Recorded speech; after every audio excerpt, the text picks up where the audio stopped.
Ya memang berdakwah itu bagian dari perintah. Perintah Allah, al-amru bil ma'ruf wa nahyu anil munkar. Jadi berdakwah itu bagian dari perintah, tetapi kita punya konsep jangan sampai amal ma'ruf itu menimbulkan kemungkaran.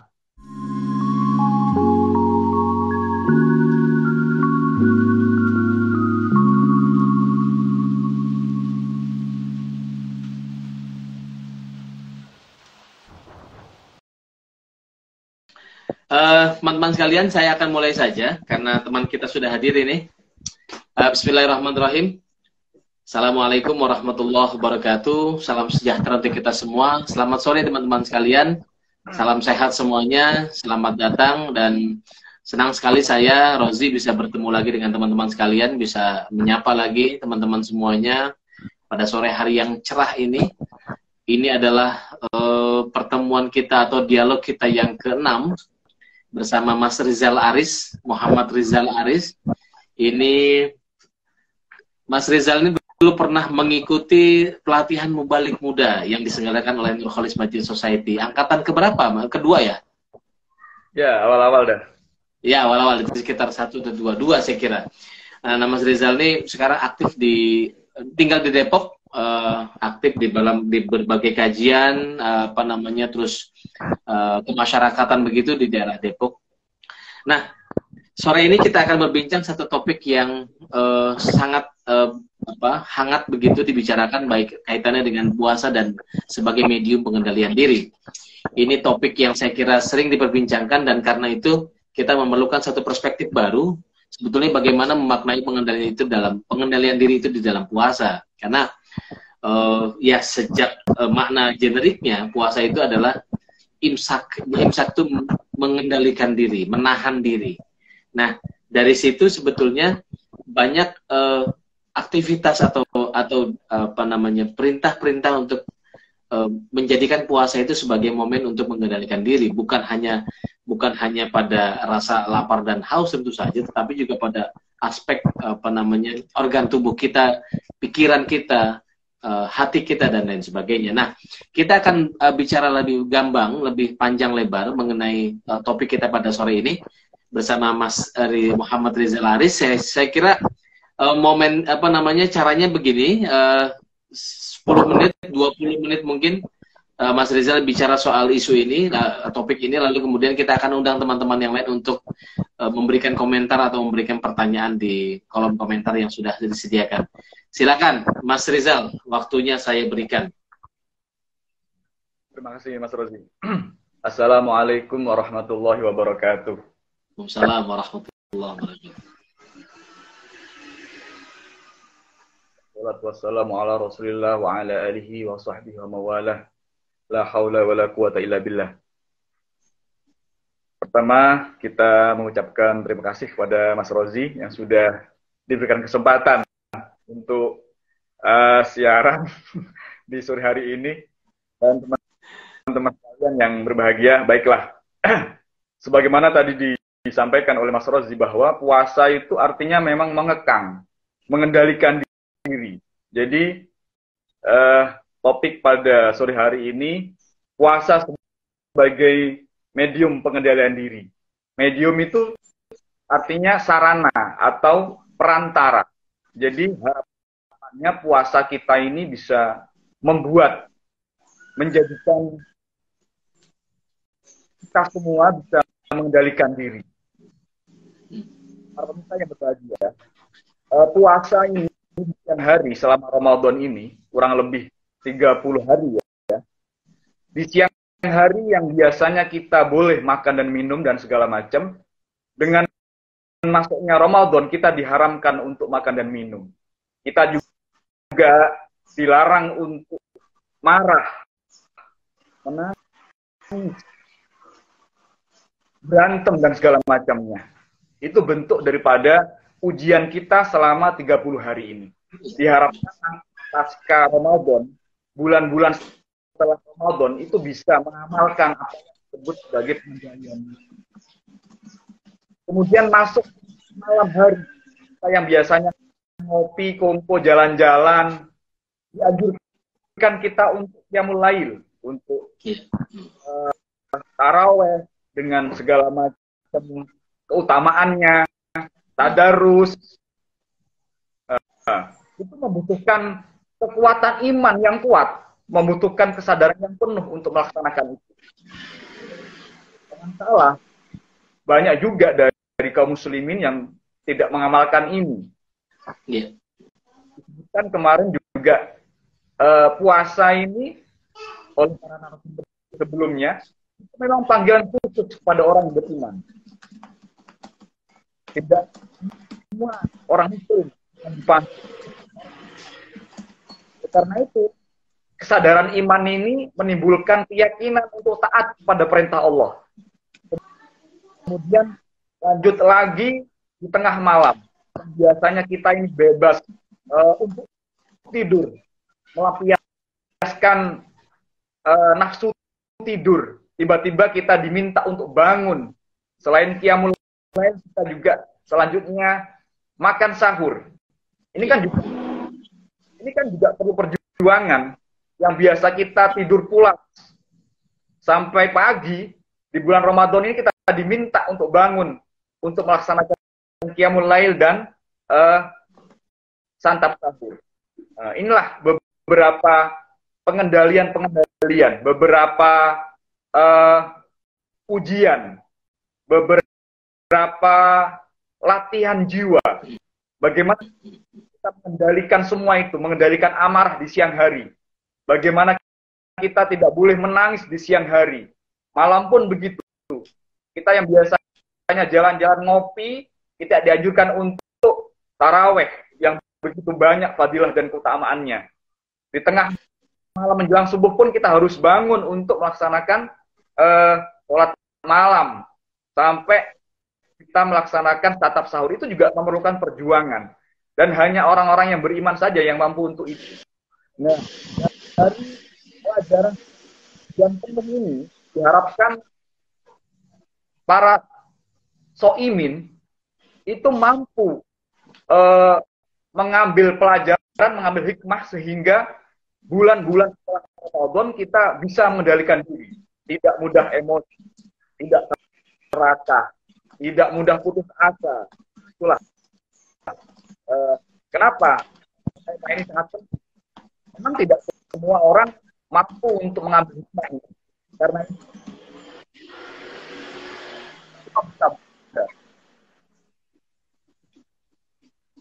barang siapa yang mengimani, barang siapa yang menjaga qiyamul lail, maka akan diampuni dosa yang lalu dan yang akan datang. Man qama ramadhana imanan wa ihtisaban ghufira lahu ma taqaddama min dzambi. Barang siapa yang berpuasa, menjaga qiyamul lail dengan harapan mencari ridha Allah dan hitungan dari Allah, maka Allah akan mengampuni dosa yang telah lalu dan akan datang. Itu luar biasa. Memang salah satu pengendalian nafsu ini hal yang besar sekali, Mas Rozi dan pemirsa. Allah juga bersabda dalam sebuah hadis bahwa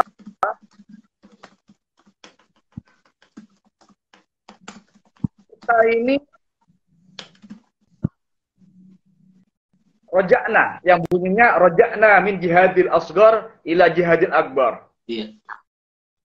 Allah bersabda, kita ini baru keluar dari jihad kecil.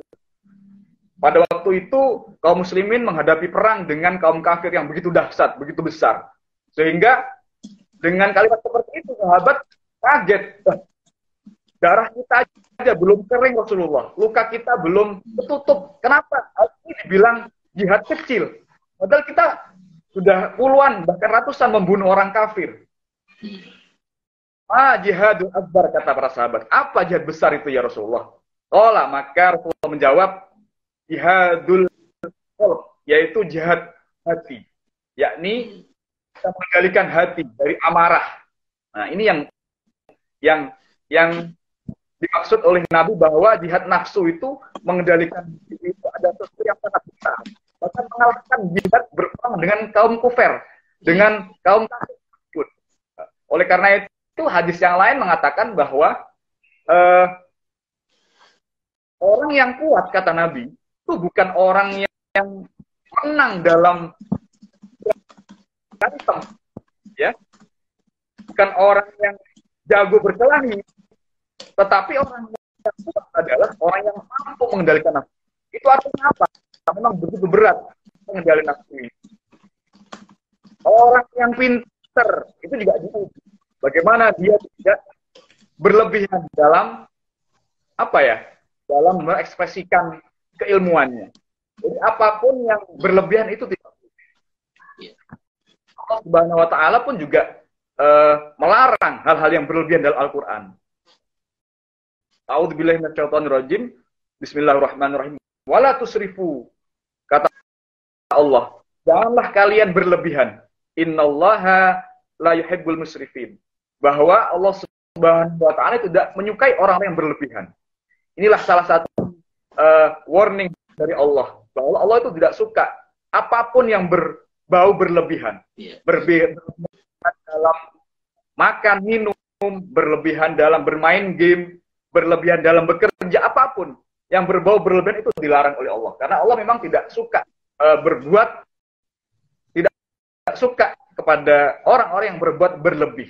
Oleh karena itu, seyogyanya kita yang menjalankan puasa ini mengambil pelajaran, bisa mengambil hikmah dari sebulan penuh ini untuk mengekang, untuk mengendalikan diri, sehingga kita termasuk orang yang bertakwa di situ. Salah satu ciri bertakwa adalah mampu mengendalikan diri, mampu mengendalikan emosi. Di makalah yang lain, orang sufi muslim, seorang filsuf muslim, yaitu Jalaluddin Ar-Rumi, mengatakan bahwa berlebihan itu adalah penyakit. Apapun,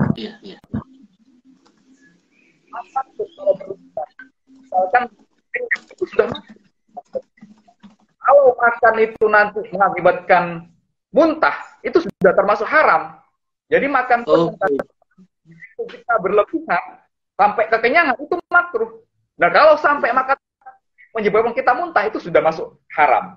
Nah, itulah oleh karena mudah-mudahan kita bisa mampu mengendalikan emosi, tidak tidak berlebihan dalam segala hal. Jadi pembakaran jiwa selama 30 hari ini mampu melihatnya bisa untuk mengendalikan emosi, mengendalikan nafsu. Kira-kira seperti itu yang bisa sampaikan. Baik, baik Mas Rizal, terima kasih tadi penyampaian yang saya kira sangat prima dan melahirkan banyak inspirasi terutama buat saya dan semoga juga buat teman-teman, karena bagaimanapun juga apa yang dijelaskan oleh Mas Rizal tadi itu memberikan satu perspektif saya kira soal bagaimana seharusnya kita mengendalikan diri di dalam praktik kita berpuasa. Nah, tadi disampaikan bahwa mengendalikan diri itu bukan perkara yang gampang ternyata ya. Ini perkara besar karena kalau tadi dalam satu hadis disampaikan oleh Mas Rizal, kita baru saja kembali roja'na. Jadi kita baru saja kembali dari satu jihad yang kecil lalu kita menuju jihad yang besar. Ini hadis yang sangat populer saya kira, yang menunjukkan bahwa jihad melawan nafsu, melawan diri sendiri, mengendalikan diri sendiri itu ternyata lebih berat daripada tadi berperang melawan menegakkan Islam itu. Nah, itu diandaikan, tentu saja ini juga perkara yang berat, tetapi diandaikan oleh Nabi Muhammad bahwa mengendalikan diri itu bukan perkara yang gampang. Artinya fasilitas puasa saya kira tadi sampaikan Mas Rizal juga, fasilitas puasa dengan cara berpuasa ini kita betul-betul dilatih ya oleh agama, dilatih oleh Islam untuk kita tuh betul-betul bisa mengendalikan diri lewat ini yang jalurnya namanya puasa. Nah, ini saya kira fasilitas yang sangat bagus. Kalau kemarin disampaikan oleh Mbak Weka tuh hadiah terindah buat dari agama tuh ya puasa ini untuk menjadikan kita harmoni dan lain sebagainya. Nah, Mas Rizal, ini problemnya di dalam mengendalikan diri ini kan mungkin orang bisa tahan nggak minum ya, orang bisa tahan nggak makan, orang bisa tahan nggak nongkrong segala macam. Tapi membicarakan orang lain, menggunjing orang lain, ini ini tipis-tipis sebetulnya. Ada yang mungkin sebetulnya kita pengen apa ya, kepingin hanya membicarakan tentang dia, tetapi kok ujung-ujungnya jadinya keburukannya yang kita bongkar, aibnya yang kita bicarakan. Ini gimana nih? Apa ya caranya nih? Ini kan paling gawat ini. Iya, Mas Rozi. Itu pun juga bagian dari larangan ketika puasa di siang hari, Iya. termasuk menggunjing orang, apalagi sampai ghibah, memfitnah, itu sudah masuk bagian dari hal yang membatalkan puasa. Memang tidak Oke. kita sebagai makhluk sosial membicarakan orang lain nggak terhindarkan. Termasuk saya yang suka seperti itu. Wah, ini Mas Rozi ini jangan-jangan ini nanti pulang kampungnya ini main ke laut ini. Kira-kira seperti Iya. itulah orang. Itu sudah nggak terelakkan. Tetapi dengan kita berpuasa, dengan kita mengingat bahwa puasa itu bisa mencegah, bisa mengatakan kita untuk menahan diri, ya sekuat mungkin kita jangan sampai terlalu jauh membincang orang, jangan sampai jatuh ke ghibah, jangan sampai jatuh ke tajasus, apalagi memfitnah. Iya. Sekedar Mas Rozi aktif di CMS, aktif di Para Madinah itu. Tapi kalau sampai itu di dalam paling nyari uang misalkan seperti itu sudah mungkin jatuh. Nah, kita memang tidak terhindarkan, tapi sejauh mungkin kita berusaha sekuat mungkin tidak sampai jatuh ke ghibah, jatuh mencari kesalahan, apalagi menuduh orang lain dengan hal-hal yang jelek. Ya, seperti itu. Ya. Iya, jadi mungkin kalau tadi mengikuti yang disampaikan Mas Rizal, saya kira mungkin gini ya teman-teman. Supaya kita nggak marah, supaya kita nggak mengunjungi orang lain, kita ingat bahwa kita sedang puasa. Kira-kira gitu. Jadi itu juga menjadi semacam cara kita ya, mungkin semacam cara kita untuk bisa pelan-pelan terhindar dari gibah tadi, terhindar dari menggunjing orang lain. Karena ini berat ya, kalau kata Nabi itu menggunjing orang lain itu kayak makan bangkai saudaranya sendiri gitu. Itu saking apa ya, ibarat atau ibroh atau perumpamaan yang sangat parah dari ketika kita menggunjing orang lain. Tapi ini susah karena bukan hanya di dunia nyata, di medsos ini Mas Rizal, itu kan kita sering ini ya, sering ngomongin, apalagi di era kayak begini nih. Ini gimana nih? Ini era dimana kita nggak mungkin menghindarkan diri dari dunia digital gitu. Tiap hari kita update WA, kita update status kita di Facebook, di Twitter, di Instagram. Nah, ini gimana nih? Ini kan dunia yang serba tanpa batas ya. Betul. Kadang-kadang kita sudah berusaha untuk tidak menggunjing orang, tapi dipancing oleh konten orang lain yang membuat kita ini gerah juga. Ya. Sebenarnya dikatakan oleh Allah dalam Al-Kahfi ayat 28. Janganlah terkait dengan kita mengendalikan nafsu. Ya. Kata Allah, kau mengikuti orang-orang yang hatinya telah kami lalaikan dari ingat kepada Allah. Menurut nafsunya. Jadi kita jangan ikuti orang yang kira-kira memancing kita untuk ghibah, memfitnah, jangan diikuti. Firman Allah dalam surat Al-Kahfi ayat 28. Ayat yang lain juga mengatakan bahwa melepaskan hawa nafsu, mengumbar hawa nafsu itu cenderung ke keburukan. Yeah. Jadi tidak mengendalikan nafsu itu cenderung ke keburukan. Apapun itu. Bermedsos pun kalau tidak dikendalikan itu akhirnya terjerumus ke berlebihan, akhirnya memfitnah, adu domba. Hal itu sudah mudah kita saksikan. Eksistensi dirinya itu pengen menonjol, pengen bagaimana orang lain melihat dirinya dengan cara mengadu domba. Jadi dengan cara menginjek orang lain itu sudah hal biasa. Oleh karena itu kita diingatkan oleh Allah, tinggalkan orang yang seperti itu, yang melalaikan menyebut Allah dan mengikut hawa nafsu, tinggalkan, kata Allah di surat Al-Kahfi tadi. Di surat yang lain, di surat yang sama, di ayat yang lain bahwa mengubah hawa nafsu itu juga kita benar menjadi negatif, kecenderungan menjadi hal yang buruk, apapun itu. Berlebihan akhirnya menjadi buruk. Pergaulan yang berlebihan juga buruk. Bercinta pun, Mas Rozi, berlebihan juga buruk. Gitu loh. Pasti buruk. Kira-kira seperti itu. Ya kita hindari aja. Kalau Iya, betul. Menuju ke perpecahan, hal-halnya adu domba, Roma-Romanya ini fitnah ini, belum tentu kebenarannya, perlu kita cross check, ternyata kok masih tetap seperti itu. Kita tinggalkan. Kita tinggalkan. Itu perintah Al-Quran dalam surat Al-Kahfi, Mas Rozi.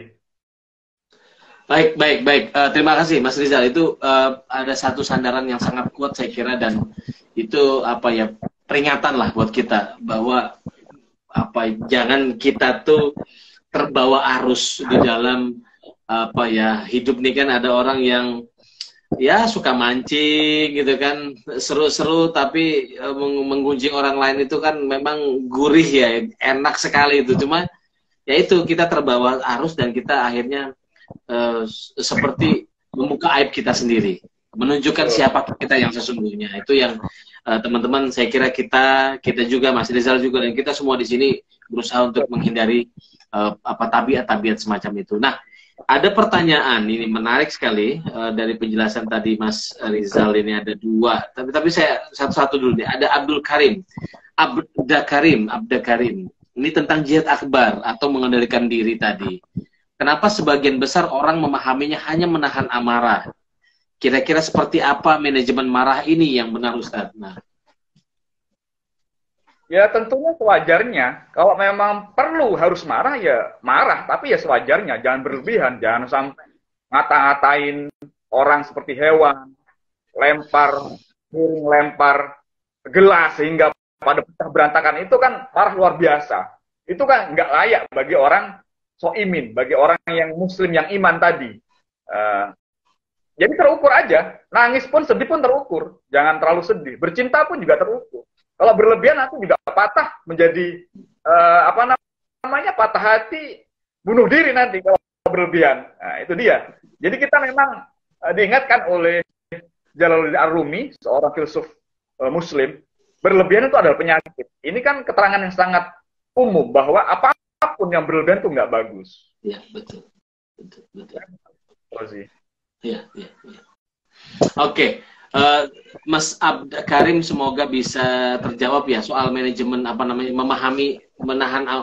memahami jihad akbar itu sebagai menahan amarah ya, karena memang tadi sesuai penjelasan yang Mas Rizal tadi sampaikan, sebetulnya karena dia yang paling sulit, dia yang paling berat, nggak mudah mengendalikan amarah itu, makanya dia disebut sebagai jihad akbar.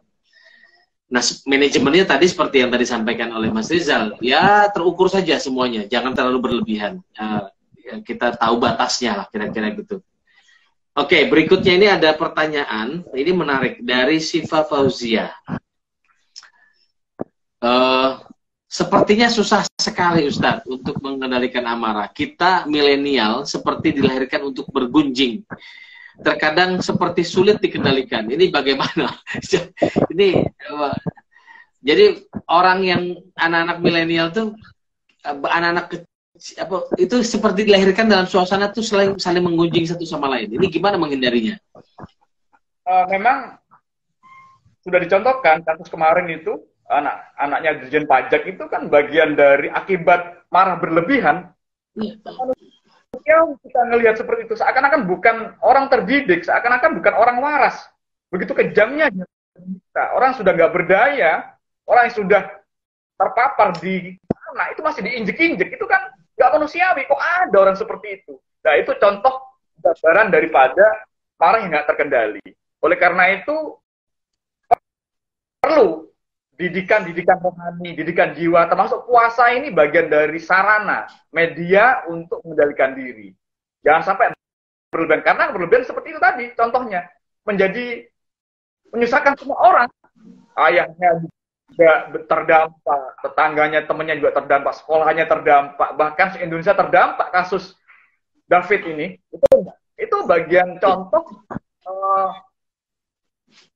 pengendalian yang tidak bisa, artinya marah yang tidak terkendali seperti itu. Nah, ini juga nasihat kepada diri kita sendiri di tahun-tahun politik ini juga lagi banyak pancingan-pancingan bagaimana kita betul berakibat terpecah belahnya, ya. Berawal dari politik, perebutan kepala daerah, sehingga kita menjadi renggang dengan teman, dengan sahabat, bahkan dengan orang terdekat kita menjadi terpisah gara-gara kita tidak bisa mengendalikan emosi kita, tidak bisa mengendalikan bermedsos kita. Oleh karena itu, lagi-lagi pengendalian itu harus kita lakukan. Nah, proses pengendalian itu ya bisa kita capai, bisa kita dapat dari proses selama 30 hari ini. Puasa ini seyogyanya mampu untuk menjadi apa ya? Menjadi ujian bagi kita untuk bisa mengendalikan diri. Kira-kira seperti itu, Mas Rozi. Iya, betul sekali tadi sampaikan Mas Rizal itu, terutama di tahun politik ini memang kita ke bawah-bawah terus ini, untuk bisa membedakan apa yang kita sebut sebagai kekeluargaan, pertemanan dengan dengan politik. Jadi berusaha untuk tahu diri, tahu batas, mengendalikan diri, mengendalikan batas supaya kita tidak terbawa arus tadi dan tidak mudah untuk bisa menyalahkan orang lain. Nah, ini yang berikutnya, pertanyaan berikutnya dari teman kita. Ada kecenderungan kita itu di dalam, bahkan di saat berpuasa, itu masih terus merasakan diri itu lebih baik dari yang lain. Merasa diri itu lebih mulia.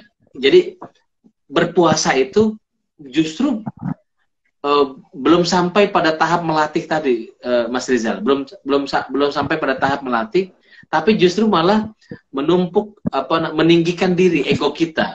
Nah, ini gimana ini situasi ini disikapi atau dinilai? Ya, berarti seseorang tersebut belum bisa mengambil hikmah daripada puasa. Puasa hanya Allah dan dirinya yang tahu. Artinya privat. Sebenarnya ibadah yang privat, orang lain tidak bisa tahu. Tapi dengan kita menampilkan diri sebagai pelampias hawa nafsu, itu menjadi ketahuan. Oh, ternyata seperti itu. Berarti belum diinternalisasi itu hikmah puasa. Iya. Kita masih menonjolkan hawa nafsu, pengen dipuji orang, pengen dilihat orang. Iya. Betul. Dan hal seperti itu dalam tauhid disebut syirik kecil, Mas Rozi. Syirkul khafi. Orang kalau masih pengen dilihat orang, itu sudah masuk menyekutukan Tuhan di level kecilnya. Syirkul khafi, syirik kecil. Jadi tidak ikhlas, pengen pujian, ada udang di balik batu. Nah, itu bagian dari itu. Jadi masih jauh dari nilai-nilai pengendalian diri. Kira kalau masih demi lain Tuhan. Kira seperti itu, Mas Rozi. Iya. Oke, berikutnya ini ada kawan kita. Ini bagaimana Ustadz Rizal, bagaimana melatih diri untuk bisa menjadi orang yang betul-betul bisa menahan amarah, memenangkan jihad akbar tadi.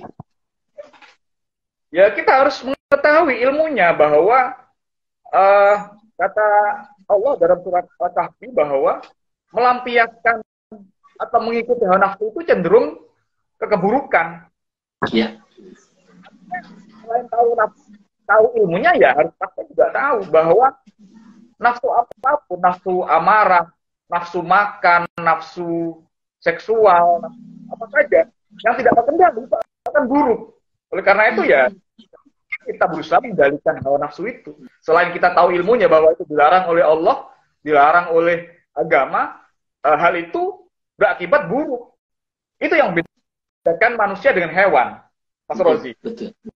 Yang membedakan hewan dan manusia adalah manusia mampu menahan nafsu. Kalau sudah manusia tidak bisa menahan nafsu, balhum adol, maka dia bisa lebih parah daripada hewan. Itu yang beda. Ya, harus tahu bahwa Allah melarang itu. Dan sejauh mana kita untuk bisa mengendalikan. Itu perlu latihan juga. Perlu latihan, membiasakan diri sehingga kita mampu mengendalikan nafsu. Jadi latihan membiasakan diri tadi ya. Latihannya membiasakan diri. Iya, memang. Iya, ya, ini ada putus-putus Mas Rizal, tapi saya nangkep penjelasannya bahwa memang yang orang bilang tuh riyadhahnya itu. Jadi latihan untuk membiasakan diri untuk tidak tidak amarah begitu ya, tidak meluapkan amarah atau mengendalikan diri tadi supaya betul-betul kita bisa memenangkan tadi jihad akbar. Semoga tadi menjawab teman-teman sekalian. Karena ini bersifat teoretik, tetapi memang tadi Mas Rizal itu memang harus dilaksanakan, dia harus diimplementasikan. Jadi puasa itu memang betul-betul ibadah yang implementatif, di mana kita memang harus 1, 2 tadi qiyamul lail, berpuasa, tarawih, mengendalikan amarah itu memang betul-betul sifatnya praktis. Jadi memang harus dilakukan. Jadi teman-teman sekalian, ini kita jangan cuman mendengarkan ceramah ini atau tausiah ini atau terus kita baca buku dari ulama yang lain, harus dipraktikkan. Jadi kalau nggak dipraktikkan ini menguap semua ini. Karena yang disebut mengendalikan diri, mengendalikan amarah itu harus dipraktikkan. Gimana Mas Iza? Trik Mas Rozi. Ketika kita masuknya langsung ingat sama Allah. Itu juga tadi diingat Al-Kahfi. Istighfar Mas Rozi. Misalkan kita lagi marah sama anak, istighfar. Jangan sangat berlebihan. Kita ketika marah sama karyawan, ketika kita marah sama istri, istighfar. Astagfirullahaladzim. Harus langsung ingat kepada Allah. Insya Allah bisa tertahan. Jadi saya ingat ketika pemilihan Gus Dur itu menjadi presiden di Dewan itu kan sempat emosional itu, anggota Dewan itu. Kemudian ada sebagian anggota yang terlepak dia istighfar, membaca sholawat segala macam sehingga amarah itu bisa terkendali. Dan ini juga diikuti oleh mohon berikutnya. Begitu DPR itu chaos, itu ada salah satu di antara anggota itu melafalkan kalimat thayyibah seperti istighfar, sholawat. Itu dengan begitu langsung mereda itu amarah itu. Mungkin kita bisa ambil pelajaran ketika kita marah kepada anak, pada kawan, kepada karyawan, langsung kita menyebut istighfar. Astagfirullahaladzim. Insya Allah itu juga mengingat kita bahwa memang kita lagi ditunggangi setan. Kira-kira seperti itu, Mas Rozi. Iya, betul-betul. Itu praktis sekali, Mas Rizal. Teman-teman mungkin bisa mengambil pelajaran dari sini, karena memang menyebut kalimat-kalimat thayyibah, istighfar, itu memang betul-betul bisa menurunkan ego, menurunkan amarah tadi. Ya. Oke, berikutnya ini saya mau coba ada pertanyaan dari Nurdin Syarifuddin. Ustadz, ini kononnya setan diborgol pada saat bulan Ramadan, tetapi masih saja di bulan puasa banyak yang tidak bisa mengendalikan diri. Sepertinya 3 hari puasa tidak cukup, dan kita juga banyak melewati Ramadan sebelumnya. Apakah hal ini dipengaruhi oleh pola pikir atau pendidikan? Setan diborgol itu ada 2 makna, Mas Rozi. Iya. Pertama, benar-benar diikat sama Allah, sama Tuhan ya. Kedua, dalam arti puasa itu hubungannya langsung kepada Allah. Dalam hal ini, justru yang tidak diikat itu ada nafsu. Kalau nafsu nggak bisa diikat, karena masing-masing orang punya. Jadi wajar aja, di bulan puasa masih ada yang berantem. Kita saksikan kemarin awal puasa itu, pemuda pramuka itu pada berantem itu. Ada yang meninggal itu. Ini udah tradisi. Di bulan puasa awal-awal, para pemuda yang kurang space sosialnya, itu cenderung berantem. Dan itu sudah menjadi tradisi di pramuka itu. Di daerah SCM itu juga. Kita saksikan apa ini coba. Selain memang kurang kegiatan, juga kurang ruang-ruang sosial mereka. Oleh karena itu, boleh saja di bulan puasa ini setan diikat, tapi nafsu kita masih ada. Nah inilah negatif bermunculan. Oleh karena itu, lagi-lagi puasa memang mampu sebagai media perantara untuk kita mengendalikan itu. Orang-orang yang bisa mengambil hikmah puasa, insya Allah mampu mengendalikan nafsunya. Ini juga pelajaran bagi kita semua. Saya sendiri pun juga belum tentu bisa mengendalikan nafsu. Kalau sudah emosi memuncak, oleh karena itu kita segera sadar diri, istighfar kepada Allah. Di atas kelemahan kita, Allah yang maha kuat, Allah yang maha mampu mengendalikan nafsu. Kita selalu istighfar, menyebut nama Allah. Mudah-mudahan Allah melindungi kita dari kebablasan meneruskan hawa nafsu kita. Demikian Mas Rozi. Iya, iya, betul, betul Mas Rizal. Itu makanya mungkin ini berangkat dari tadi. Ada banyak sekali peristiwa di sekitar kita ya, di masyarakat kita itu.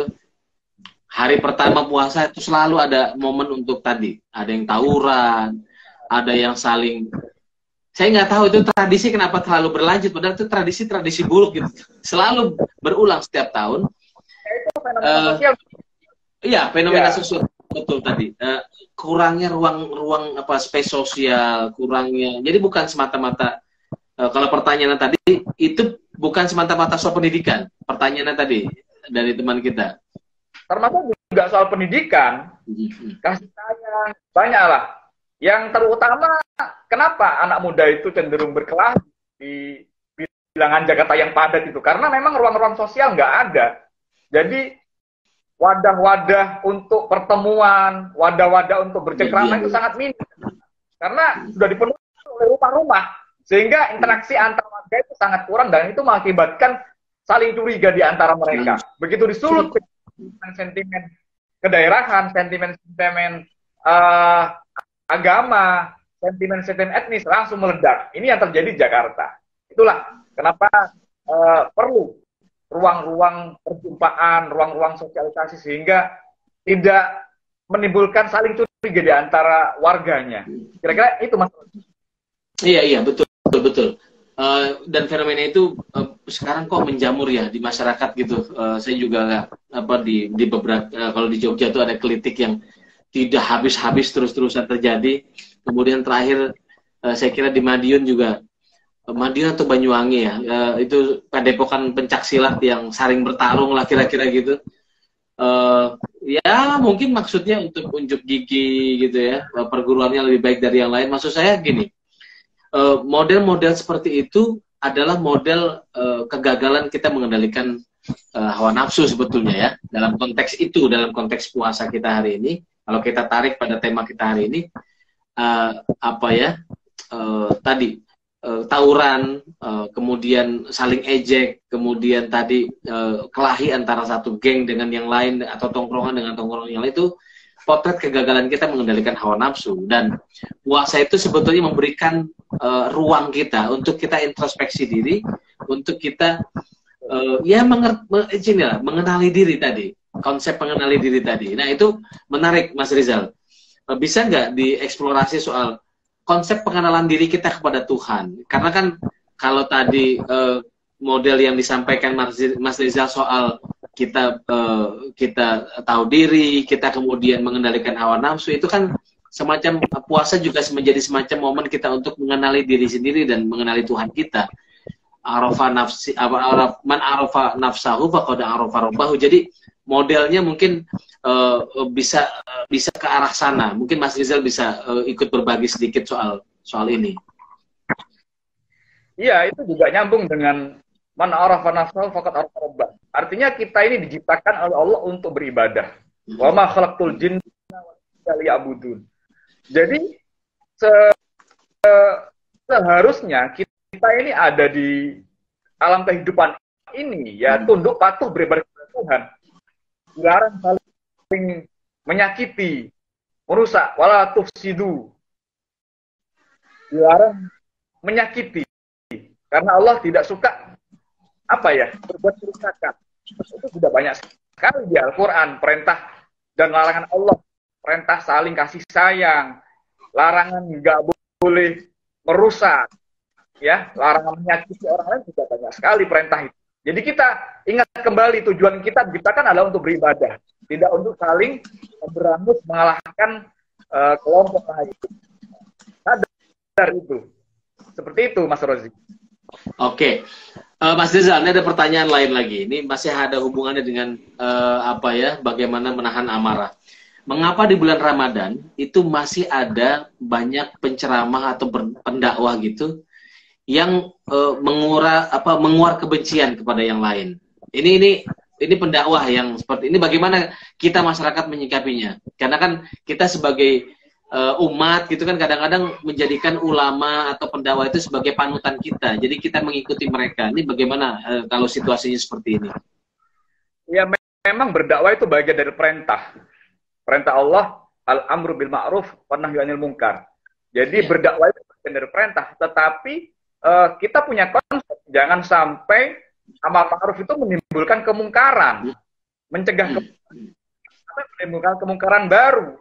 Kita sudah dianjurkan di NCMS sudah diajarkan kita ud'u bil hikmah wal mau'izil hasanah. Kita dianjurkan dalam berdakwah adalah dengan cara-cara yang baik, dengan bil hikmah wal mau'izil hasanah, dengan nasihat-nasihat yang baik. Tidak kemudian menimbulkan emosi pendengarnya, menimbulkan perpecahan. Nah, oleh karena itu, seorang mubaligh juga dituntut memahami keragaman kita dalam beragama, keragaman kita yang sudah Allah ciptakan.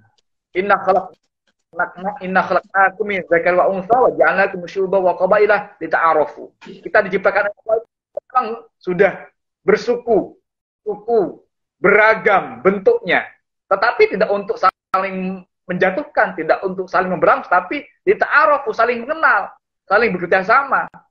Jadi yang dianggap mulia itu inna dina indallah at-taqwa. Jadi yang paling mulia di hadapan Allah adalah yang bertakwa, bukan yang lain, bukan karena keturunan, bukan yang pandai berceramah, tapi ukuran yang paling bertakwa. Itulah yang masih kita lihat beberapa penceramah, isi ceramahnya pecah belah, menjelekkan etnis lain.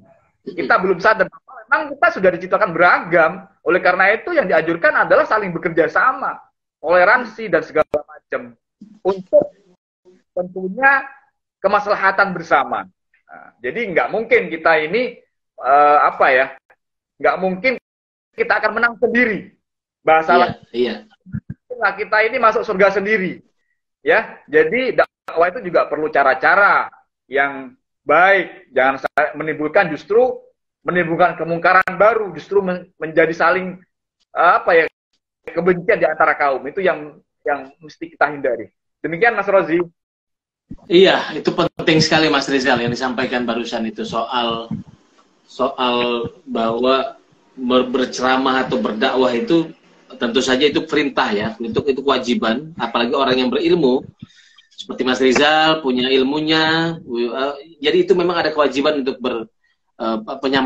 menyampaikan ilmu yang dimiliki kepada masyarakat yang awam terutama. Tetapi memang dalam batas-batas yang tidak boleh ada batas-batas yang tidak boleh ini seperti tadi menguar kebencian tadi. Nah, kita nih pilihlah, masyarakat ini juga mungkin bisa memilih mana yang bisa kita jadikan sebagai rujukan kita di dalam ilmu agama, mana yang tidak, karena model pendakwah kita ini macam-macam ya Mas Rizal di masyarakat kita ini. Di TV mungkin adem, tapi di masyarakat, di masjid-masjid atau bahkan di mimbar-mimbar Jumat itu juga nggak gampang itu ngadepin banyak para penceramah yang masih melampaui batas lah kira-kira gitu. Nah, ini PR sendiri, dan saya kira semakin kemari masyarakat juga semakin bijak untuk bisa membedakan mana yang baik untuk diikuti, mana yang bisa diabaikan untuk tidak diikuti. Jadi bukan hanya karena satu aliran, satu kubu, satu pandangan mazhab politik misalnya, itu juga nggak mengharuskan kita untuk membela atau mengikuti apa saja yang disampaikan. Nah, itu juga penting ya buat kita semuanya. Nah, saya mau masuk ke berikutnya. Ini soal tadi yang disampaikan oleh Mas Rizal dan kita dialogkan sama-sama tadi. Ini soal bagaimana peran ulama, peran pemuka agama, semua agama saya kira, semua peran pemuka agama di dalam meminimalisir tadi konflik antar masyarakat tadi di daerah yang dicontohkan tadi di Jakarta banyak tawuran, atau mungkin di beberapa daerah lain kayak di Jogja, di beberapa daerah lain yang geng antar geng ini gimana? Karena kalau aparatus negara itu kan jelas dia perannya. Dia bisa preventif, kemudian bisa melakukan penindakan.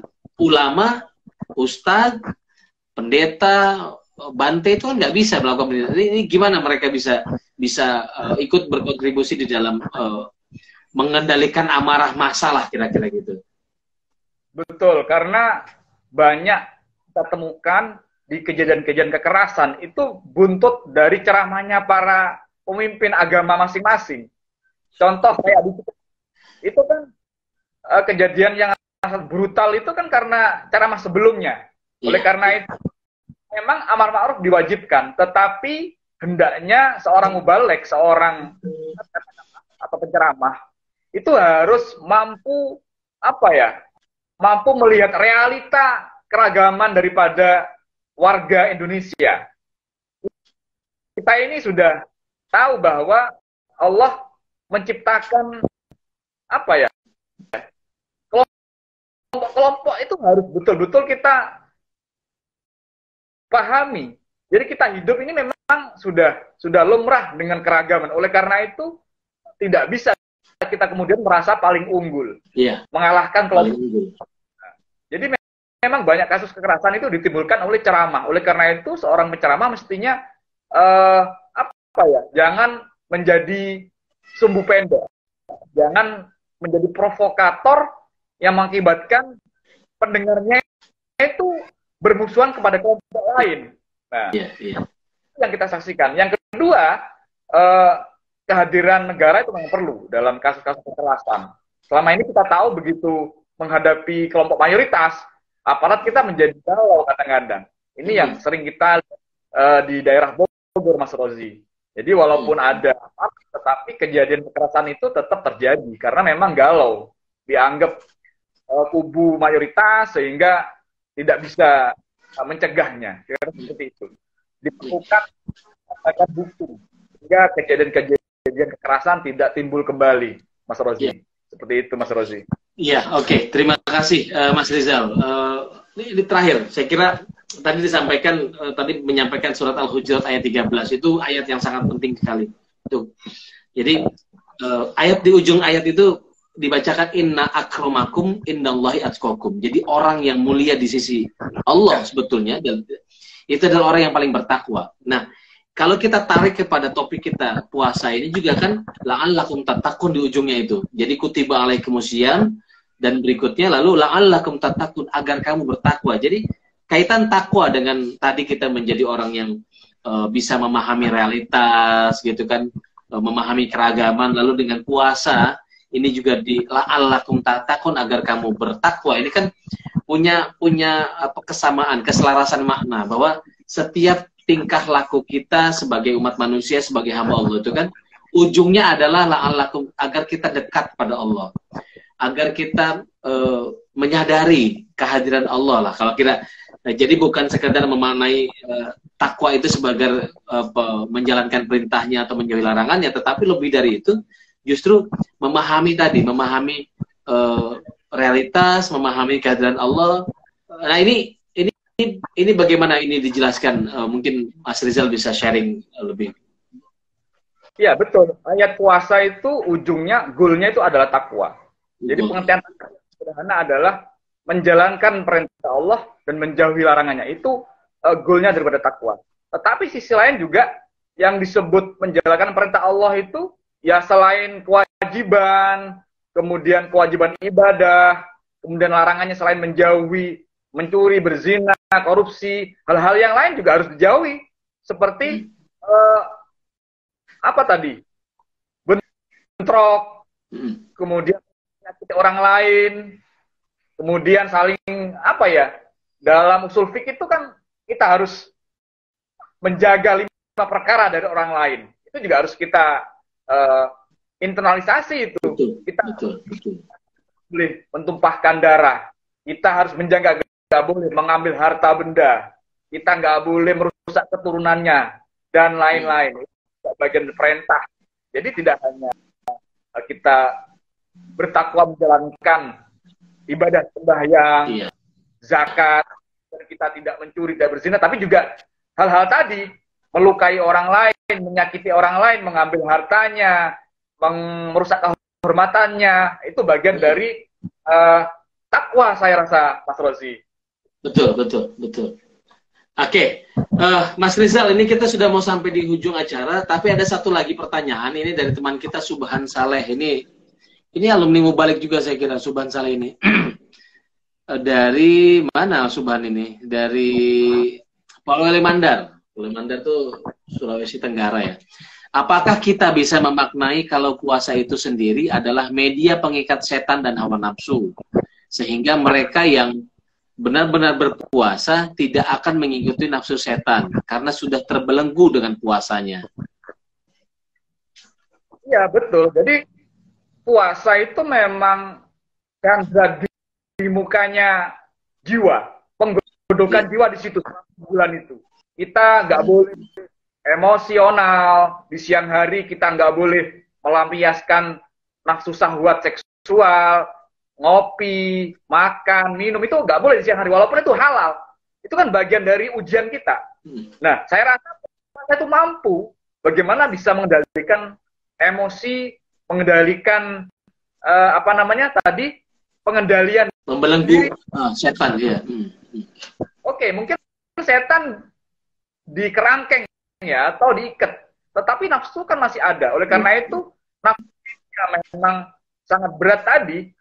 Nabi Muhammad SAW tadi sudah sampaikan nafsu ini hal jahat yang besar. Oleh karena itu semampu kita, sebisa kita untuk mengendalikannya.